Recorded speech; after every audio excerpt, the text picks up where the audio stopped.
Fox News alert, a top source on Capitol Hill telling Fox News that, quote, all hell is breaking loose right now. Angry Republicans are furiously thumbing through a massive new federal spending bill and calling it, quote, a mess. Brand new hour here of America Live on a Tuesday. I'm Megyn Kelly. Welcome back, everybody. Here's the deal. Uncle Sam runs out of money on Saturday. So Democrats are pushing through, or trying to push through, some 1,900 pages of legislation. Why should you care? Because the government could shut down if they don't get it worked out, and they say there are hidden earmarks throughout this thing. Bret Baier puts it in perspective. He's the anchor of Special Report. Bret, so it's an omnibus spending bill. What does that mean? Why do we care?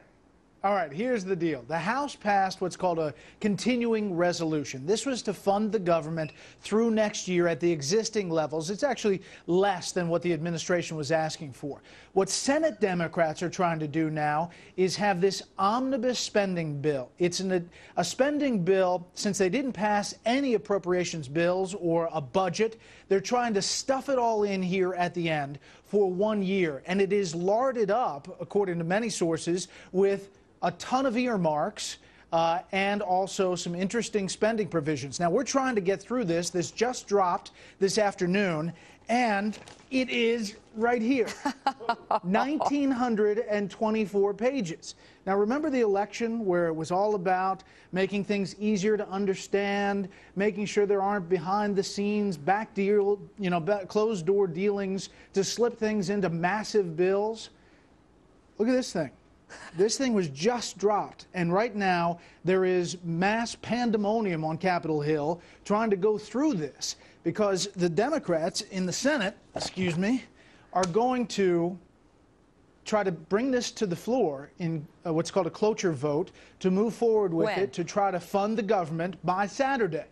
Now, there are senators... So everybody's got to read that. Today's Tuesday. They have to read that at some point between now and Saturday, and then tell the American people whether they favor it or they don't favor it by a vote on Saturday. Yeah.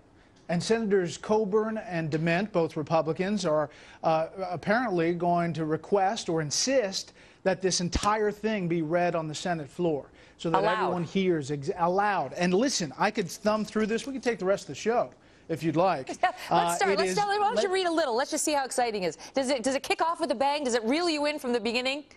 Ordered to lie on the table and be printed in lieu of the matter proposed to be inserted, insert the following short title. This act may be cited as Consolidated Appropriations Ordered Act to lie on the 2011. table. I mean, you had me there, but it kind of went downhill after that. I know. It's a mess. It really is a mess. That's what they say. That's what your sources are telling you. It's a total mess and all hell is breaking loose. We are going to try to dig through it.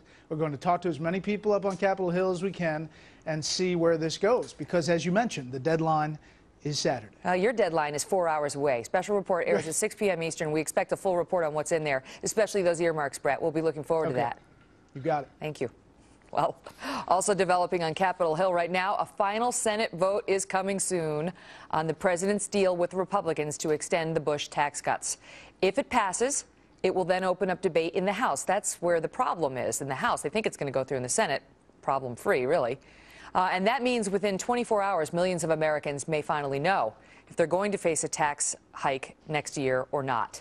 Just a few hours ago, House Majority Leader Steny Hoyer warned that Democrats are still not happy with it, and they want to change it before it passes. And then the Republicans came out and said, no, there will be no changes. How many times do we have to say that? And the House Democrats came out and said, how many times do we have to say, you don't have our votes unless you do?